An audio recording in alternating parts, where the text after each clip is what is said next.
Hello peeps, back again with another one. So to the last race and 17th race of the season, Formula One season. It's been a very eventful year, through all the struggles, all the thick and thin, you know, the drivers they pour their heart out, the manufacturers, the suppliers, so like I just want to say well done to FIA, well done to the teams, well done to the broadcasting companies and everyone that made Formula One a spectacle this year.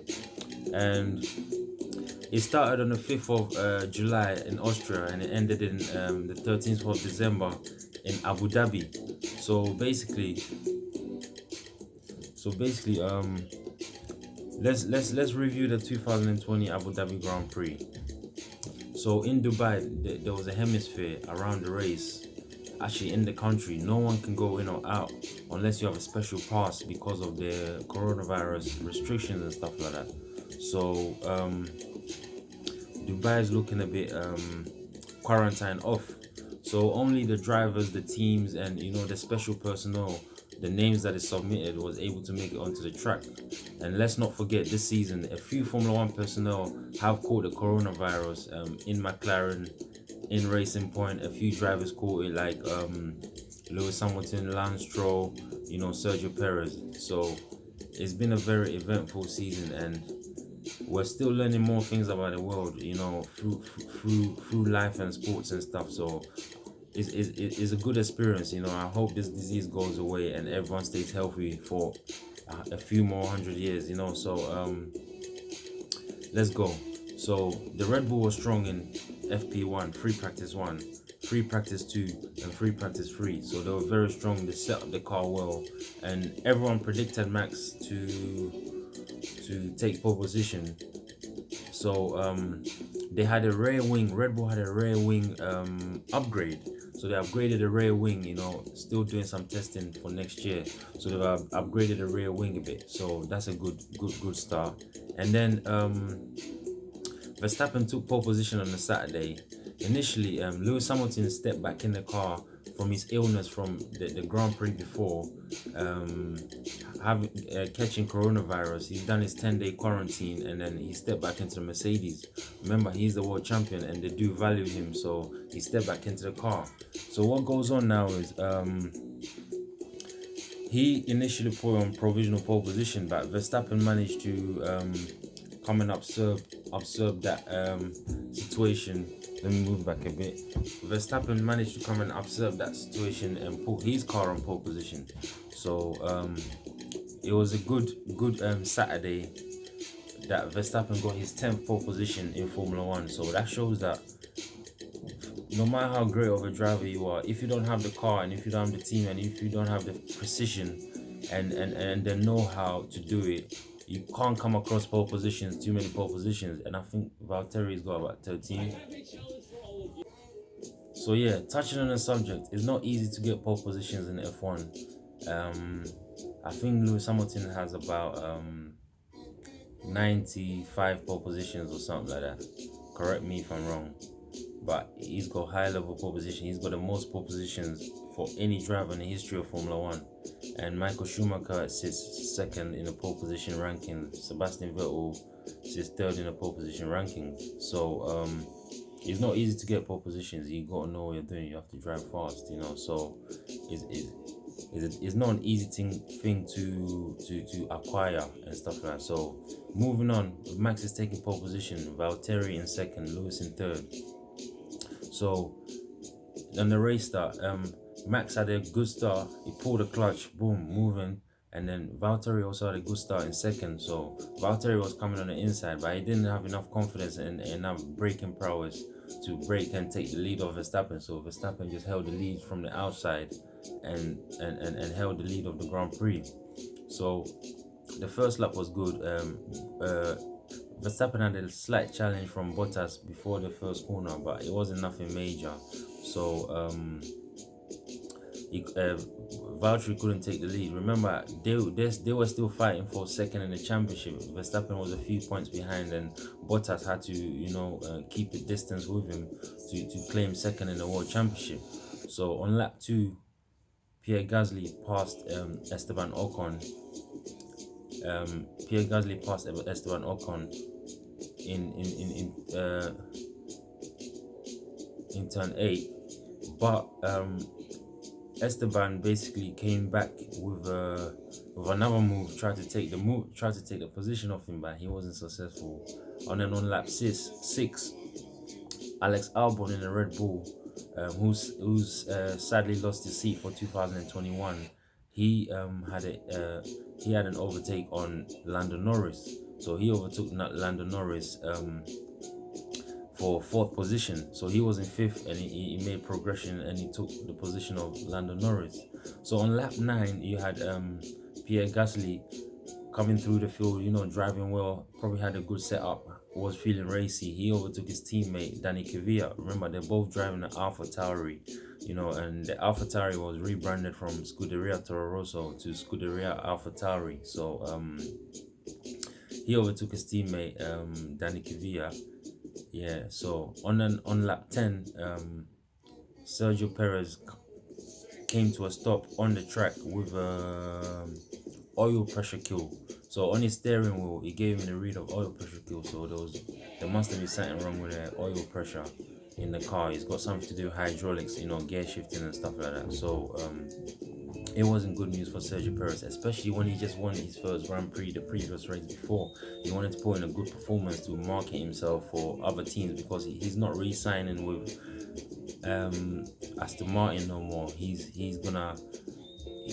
been signed by Red Bull, so that's a good news for Sergio Perez. But he did retire from the Grand Prix on lap 10, so it wasn't a good look for him.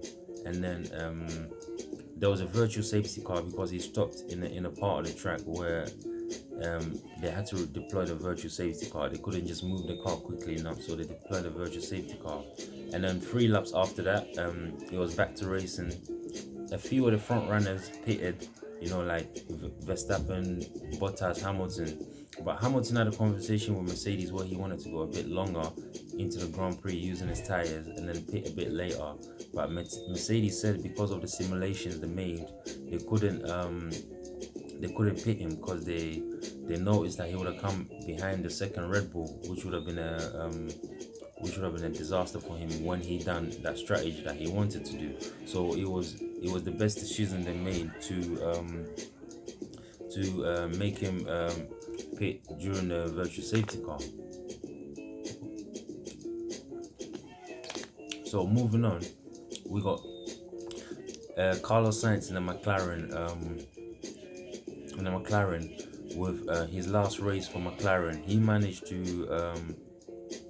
managed to overtake Charles Leclerc, his future teammate, in the Ferrari. But Leclerc had a poor strategy by Ferrari, so he was heading backwards. Maybe the car wasn't fast enough, it wasn't set up properly, it wasn't trimmed enough, or just the car Ferrari was not good enough on that track because it's a power kind of track in it. So you have to get your gear ratios right and your engine settings properly, so. And Ferrari's been struggling since the FIA must have clamped down on them at the end of 2019 season for their fuel allocations and stuff like that. So it's been a difficult season for Ferrari, and then Leclerc got overtaken by Sainz, so that should have gave Sainz a bit of confidence against him, And then on lap 30, Pierre Gasly passed Lance Stroll for 9th position. Stroll could have done well, was supposed to do well to keep Racing Point 3rd in the championship. So he couldn't hold position. Maybe his car, he wasn't driving really well. His car, something wrong with his car. He just didn't have the performance on that day to give in a strong performance and keep Racing Point in 3rd position. So it was Lando Norris and Carlos Sainz up there in the race, keeping McLaren ahead of Racing Point. So it was a good battle during the race to follow. That was an interesting battle to follow. Racing Point versus McLaren for 3rd position in the World Championship. So moving on, we have on lap 40, Daniel had a different strategy. So his strategy was to go long on the hard tires and then change to a softer tire towards the end of the race. So he must have started a bit further behind. He didn't start at the front of the grid. So Daniel pitted on like 40, and then he come out with softer tires, and he was in about 7th position. So that was kind of like the last action of the Grand Prix, and then after 55 laps, which is a long race, about 225 kilometers or something like that. It was Max Verstappen winning his 10th race of his career.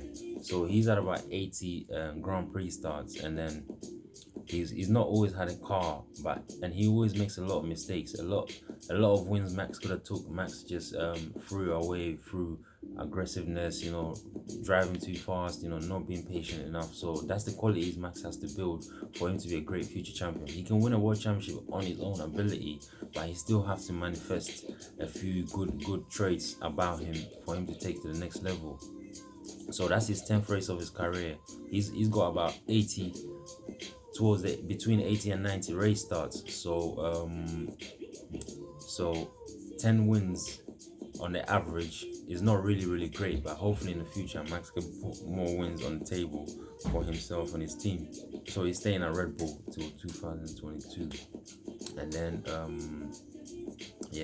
completing the podium was 2 Mercedes, Valtteri Bottas and Lewis Hamilton. So in all, it wasn't a great Grand Prix. It wasn't a formality. There was events happening, but it wasn't really exciting. But he had points. It had points very important for the championship, and on to the next one. I really enjoyed the season. I'm looking forward to the next season. When the season was announced, I give congratulations to FIA for making the season happen, because this pandemic has been hard for everyone. So I'm hoping everyone stays safe. Stay clean, wash your hands for 20 seconds, wipe your face, everything. Just take your time and do things, and hopefully things go the right way and we can clear this. So thank you to all the Formula One fans. Thank you for all the support on Instagram, on Facebook, on YouTube, So 2021 is going to be a big season, so I'm looking forward to it. So thanks guys, thank you very much.